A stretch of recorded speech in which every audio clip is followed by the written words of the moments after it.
Welcome to the think tank, where we keep you aware of current political and financial events. Why are there not more people talking about Trump 2.0? It has a certain ring to it, doesn't it? Like a highly anticipated sequel nobody expected. And much like that Gladiator movie, the economic landscape under this second term, let's just say it's shaping up to be just as unpredictable, hair-raising, and likely to leave you questioning your life choices. The economy, that fickle beast, never sleeps. And under Trump's second act, it's doing more of a frantic jitterbug than a graceful waltz. We've got historic challenges rearing their ugly heads like some sort of economic zombie apocalypse. We thought we dealt with them, but boom, they're back. The real estate market? It's like a game of Jenga played with dollar bills on a seesaw. Exciting, terrifying, and possibly about to collapse. Interest rates and insurance costs are also playing their part, creeping up like that friend who borrows $5 and somehow forgets to pay you back for the next 5 years. And don't even get me started on the great transfer of wealth happening faster than you can say. Venture capitalist, it's like Robin Hood in reverse, taking from the middle class and giving to, well, let's just say the people who can already afford to buy their own private islands. So buckle up, buttercups. We're diving headfirst into the wacky, wild world of the US economy under Trump 2.0. It's going to be a bumpy ride. Now, let's rewind a bit, shall we? America's economic history is like that one roller coaster at the amusement park. You know, the one with the loop-de-loop and the terrifying drop that leaves your stomach somewhere in the parking lot. We've had our fair share of booms and busts, recessions and recoveries. It's enough to make you want to grab a barf bag and call it a day.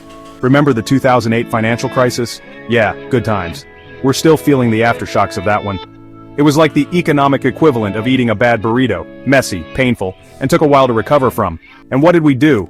We slapped a band-aid on a gaping wound, pumped a bunch of money into the system, and hoped for the best. But here's the thing about band-aids, folks. They eventually peel off, and when they do, you're often left with a bigger mess than you started with. And that's kind of where we are now. The economy might look shiny and new on the surface, but underneath, there are some cracks starting to show. The real estate market. That grand old game of Monopoly come to life. Except instead of colorful paper money, we're dealing with actual life savings, crippling debt, and the crushing weight of the American dream. Now, I'm no real estate mogul, though I do own a lovely collection of miniature buildings from a Monopoly board, but even I can see that things are getting a little bubbly. Prices are skyrocketing faster than a SpaceX rocket, and people are starting to whisper the dreaded B-word bubble. Remember what happened last time we had a housing bubble? Yeah, not pretty. People were losing their homes, their shirts, their pet goldfish. Okay, maybe not their goldfish, but you get the point. It was a disaster of epic proportions. So, are we headed for another crash? It's impossible to say for sure. But let's just say that if you're thinking of buying a mansion based solely on the advice of your hairstylist's dog groomer's cousin who once met someone who flipped houses, you might want to reconsider. The price is right to stay put. Interest rates and insurance costs say hold on. Remember those interest rates we talked about earlier? The ones that are like that friend who keeps borrowing money? Well, they're back and thirstier than ever. The Federal Reserve, in its infinite wisdom, has been slowly but surely raising interest rates. This means that borrowing money is about to get a whole lot more expensive. And if that wasn't enough to give you a financial migraine, let's talk about insurance costs. Homeowners insurance, car insurance, health insurance, it's all going up, up, up. It's like a game of limbo. But instead of trying to get low, we're all just trying to avoid getting completely crushed.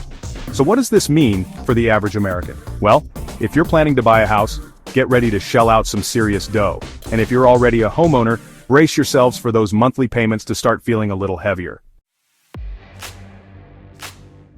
Silicon Valley's got talent and your money. Let's move on to a slightly more dystopian topic, shall we? The great wealth transfer. It sounds like something out of a science fiction novel, but it's happening right here, right now. And it's all thanks to those wizards of the digital age, the tech giants, Facebook, Amazon, Google, Apple. They're the cool kids on the block. They've got more money than Scrooge McDuck and they're not afraid to flaunt it. And how did they get so rich? By selling us things, of course.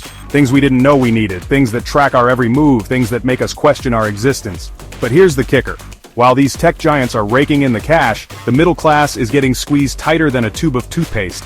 Wages are stagnating, jobs are being automated, and the gap between the haves and the have-nots is widening faster than a teenager's vocabulary after discovering Urban Dictionary.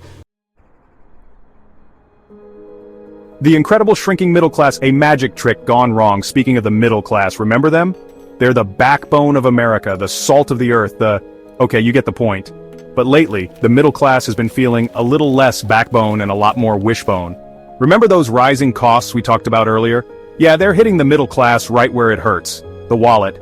Housing costs are through the roof, healthcare costs are enough to make you sick. And education costs?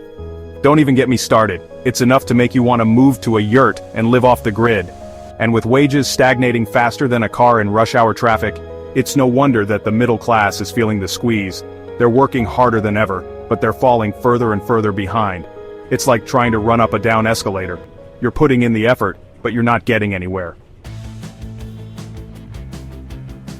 And what about the political landscape, you ask? Well, it's about as stable as a unicycle on a tightrope. We've got a divided Congress, a volatile president, and a news cycle that moves faster than the speed of sound. It's enough to make you want to unplug your TV, board up your windows, and live in a blissful state of ignorance. But here's the thing, we can't afford to be ignorant, because what happens in Washington, D.C. has a very real impact on our lives, especially when it comes to the economy. So we need to pay attention, folks. We need to hold our elected officials accountable, and we need to make sure that they're working for us, the people, and not just for themselves or their corporate overlords. The economic landscape under Trump's second term is a complex and ever-changing one. There are challenges, yes, but there are also opportunities. It's up to us to be informed, to be engaged, and to be prepared to adapt and innovate. Because one thing's for sure, the only constant is change. And in this crazy mixed-up world, the ability to adapt is the key to survival. Thank you for watching The Think Tank, where we keep you aware of current political and financial events. Don't forget to like, share, and subscribe to the channel.